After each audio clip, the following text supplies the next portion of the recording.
Diba? Nakakahiya. Kami lang walang uniform.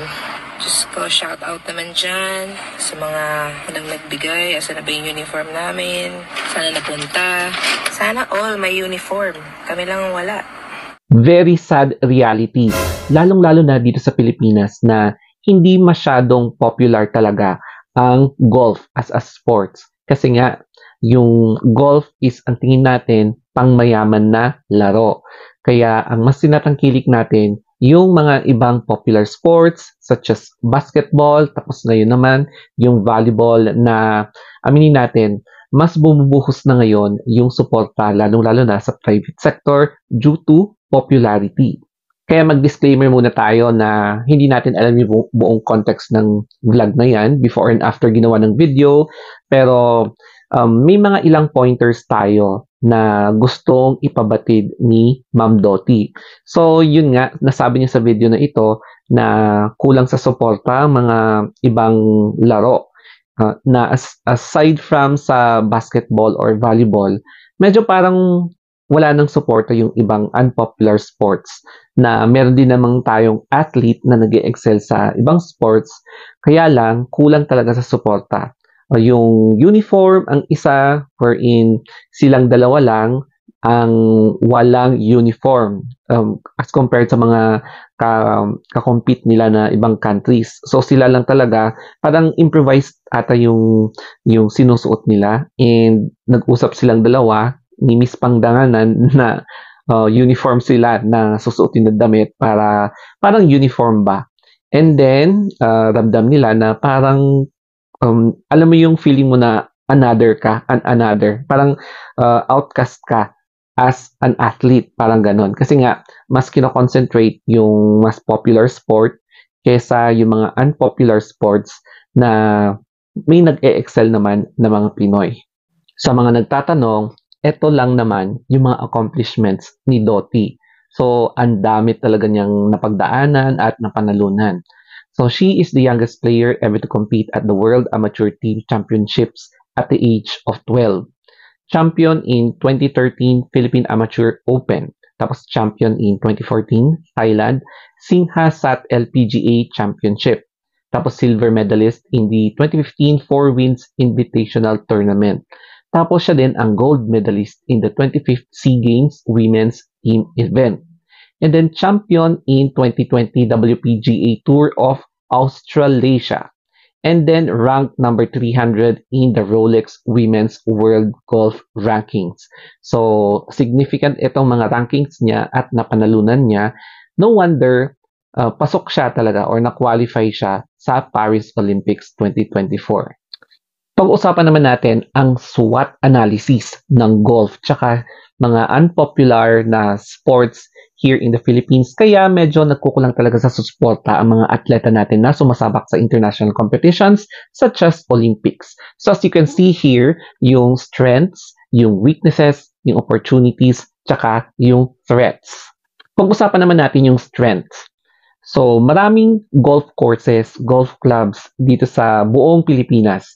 Nag-scatter yan. Ang dami sa mga cities, sa mga provinces, may mga golf clubs dyan. So, kung interesado ka, mag-register ka for membership and then makipaglaro ka, makipag-train ka, and kapag nakitaan ka ng potential, edi hahasain ka nila. However, yung weakness dito is lack of popularity talaga, no? Hindi masyado kino-cover ang golf. Hindi masyado sa mga commercial, hindi siya commercialized. And then, pangmayaman na, pangmayaman lang kasi talaga siya.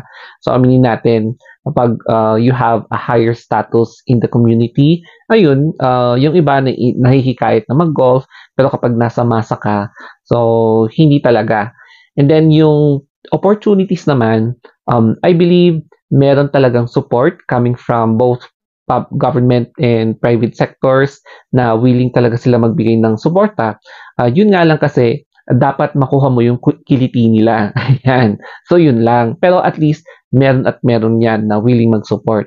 And then, ang threats naman is yung popular sports na ino-overshadow ang golf and other unpopular na sports dito sa Pilipinas. For example, yung basketball, tsaka yung volleyball na sila talaga yung lagi mong nakikita na tinatangkilik ngayon. Ang isa pang nakakalungkot dito ay binabash talaga si Dottie just because she is just expressing her frustration.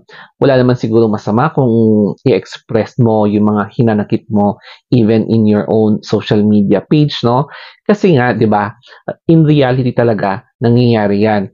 Kapag ikaw mismo yung atleta na nafe-feel mo or ramdam mo talaga yung kakulangan ng funds na kailangan mo talagang butasan yung bulsa mo para matustusan yung mga ngailangan mo, ang hirap talaga. So, yun yung hindi nare-realize ng mga basher dahil sila lang naman ay nanonood o kaya binabasa lang naman nila yung article pero wala sila doon sa competition mismo. Kaya siguro, hindi nila nafe-feel kung ano yung nafe-feel ni Dottie.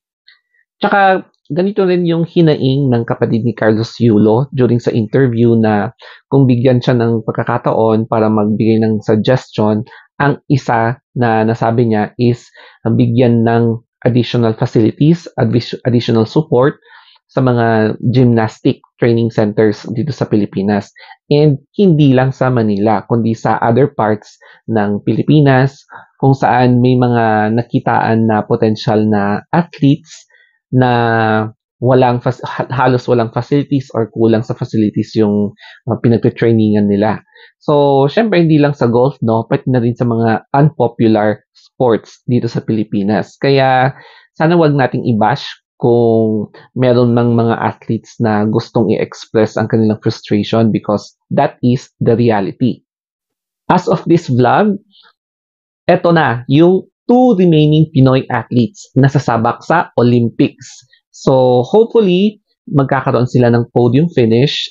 Masaya na tayo kahit na madadagdagan pa rin yung medal tally natin with 2 golds and 2 bronze.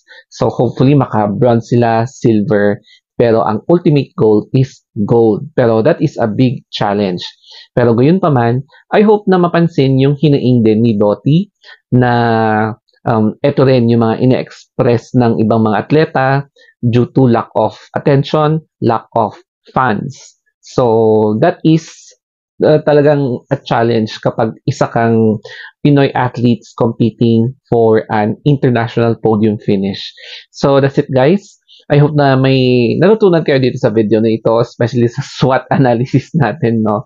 And syempre sa reality ng buhay. So, thank you so much. Be always positive. And syempre, follow niyo rin ako sa ating social media accounts.